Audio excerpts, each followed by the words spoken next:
Have you ever looked at your chart and just felt stuck? You're staring at multiple zones you could buy from. They all look clean. They all look valid. And that's the problem. You know one of them will work. You just don't know which one. You pick one, price hits your stop. You hesitate on the next one, and price runs exactly without you. And after that, you start questioning everything. That confusion isn't bad luck. And it's not because you're missing some secret indicator. Today, I'm going to show you how to fix this using a concept most traders talk about, but very few actually use correctly. It's called inducement. Inducement is bait. It's a level designed to look like the obvious entry. Clean structure, clear reaction, textbook logic. But its real purpose is to pull traders in early, collect liquidity, and then push price to where institutions actually want to execute. Once you see this, a lot of your losing trades will suddenly make sense. Let's break it down. In a downtrend, you'll often see two supply zones stacked above price. Most traders automatically sell the first one. It's closer. It looks efficient. It feels safe. That first zone is inducement. Price reacts just enough to build confidence. Sellers jump in, stops get placed just above, and then price keeps pushing higher, straight into the second zone. That second zone, the extreme, is where the real move begins. So why does the first zone fail so often? Because obvious levels are crowded. They're full of stop losses, breakout orders, and early entries. Price doesn't ignore that liquidity, it's drawn to it. Before the market makes a real move, it cleans up those orders first. Some traders try to solve this by placing limits on every zone they see. That sounds logical, but it's dangerous.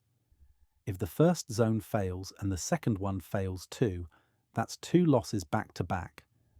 Do that a few times in one session, and you're down several percent without even realizing how fast it happened.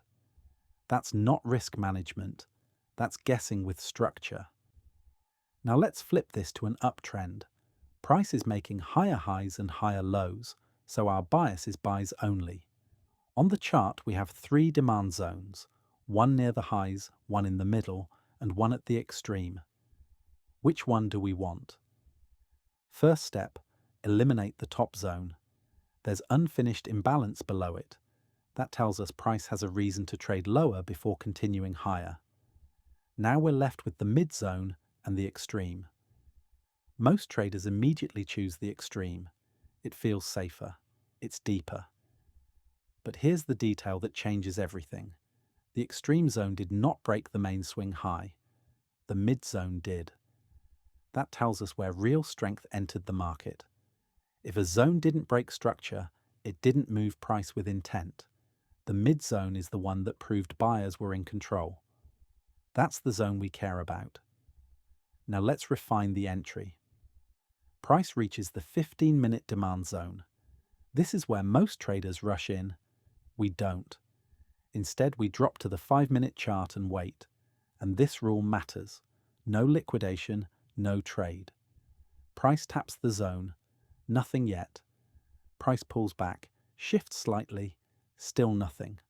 Then price pushes higher, creates what looks like a bullish break, pulls buyers in, and immediately runs their stops. That's liquidation. Liquidity has been taken. Weak hands are out. Now the conditions are finally aligned. From here, the plan is simple. We place a buy limit after the liquidation candle. Stop loss goes below the 15-minute demand zone. As price moves higher, structure shifts again.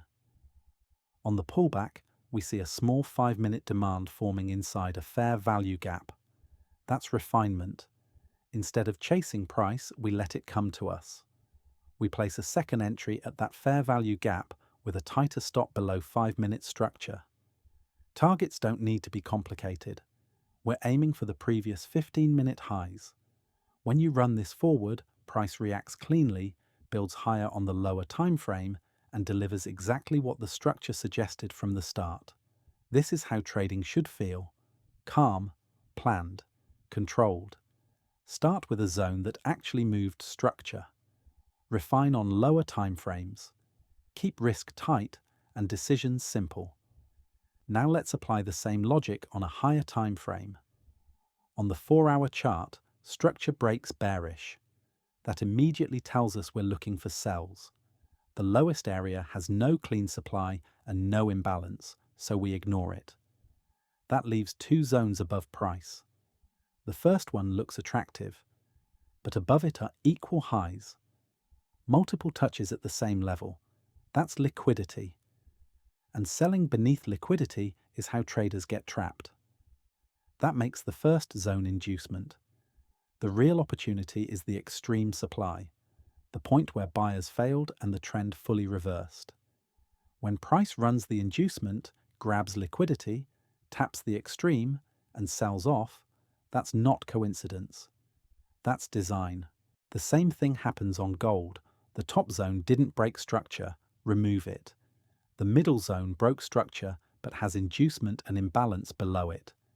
The lowest zone is clean, untested, and positioned for continuation. Price trades through the first two and reacts perfectly from the extreme. That's inducement working exactly as it should. If you learn to identify this, you'll stop entering early and start waiting for the level that actually matters. But watching charts isn't enough. You need to backtest this and see it repeat. If this helped you, check out the other entry models on the channel. Practice the logic before risking real money. I'll see you in the next one.